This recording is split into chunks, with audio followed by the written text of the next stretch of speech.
Well, I got hyped for it at E3, so how did Mario & Luigi Paper Jam turn out? Well, today I'm here to review it. Well, I think the first thing I'll go over is the story. Now, one thing that made a lot of people worried and skeptical was the fact that they were only including characters from the Super Mario Bros. Franchise. In other words, no new characters and no characters exclusive to Mario & Luigi or Paper Mario.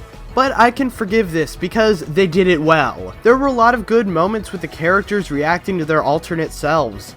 In fact, sometimes the gimmick of two alternate versions of a character being with each other works its way into the boss fights. I'm sure there are tons of people who wanted to see Fawful and Dementio in the same game, but seeing as they were setting up the parallel universe route, that really wouldn't make much sense at all. One of the biggest gimmicks that they added to the battles was the battle card system, which basically worked like this. Basically, you get star points from attacking enemies successfully, and you can use those star points to use the battle cards. They all tend to have pretty helpful effects. Another big mechanic of this game were the Toad rescue missions.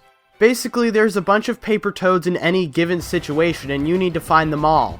A lot of them have different gimmicks and most of them were pretty fun, although a few of them towards the end could get pretty frustrating. The reason you need the paper toads is so Toadette has enough workers to build the giant paper crafts. So that brings me to something I should probably address, the paper craft battles. If you've seen any of the marketing for Mario & Luigi Paper Jam, you could not have missed the paper craft battles. These seem to be a stand-in for the giant battles in this game, and if I'm gonna be honest, they're really not that good. The giant battles in the past two games, at least to me, were awesome. This really isn't that enjoyable. The gameplay in these really isn't that interesting, and story-wise, these fights make very little sense as well. I mean, the giant battles had a purpose. It's pretty much just like, oh hey, I'm going to throw my giant statue on top of your giant statue and see what it does.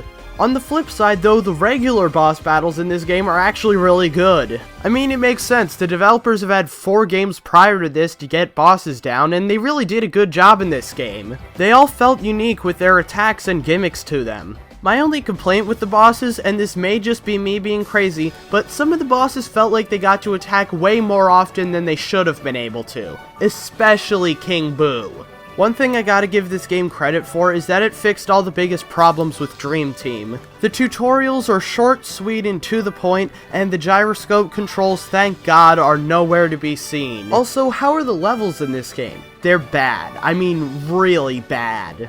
I can forgive them for going the new Super Mario Bros. Route on the characters since they did it so well, but the levels are an entirely different story.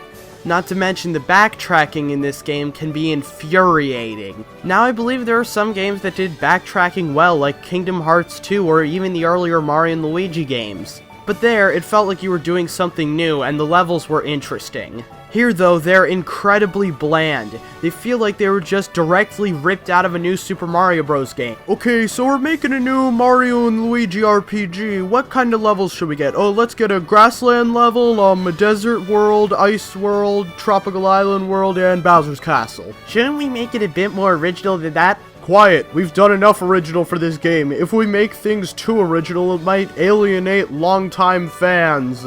I mean, considering that Miyamoto's been opposed to even putting a story in some Mario games, that might not be too far off from what happened. I'm well aware that the original Paper Mario had similar level types, but it made them all really interesting and memorable, so it didn't really matter. Despite that little rant back there, I do think this is a pretty good game, and I would recommend it to people who are fans of the Mario & Luigi series. As for Paper Mario fans, I'm not going to lie, there's not a whole lot for you here. The only Paper Mario game that this game really takes any inspiration from is Sticker Star. Where would I rank this among the other Mario RPGs? I don't know. On one hand, it's not nearly as good as Thousand Year Door, Bowser's Inside Story, or Dream Team.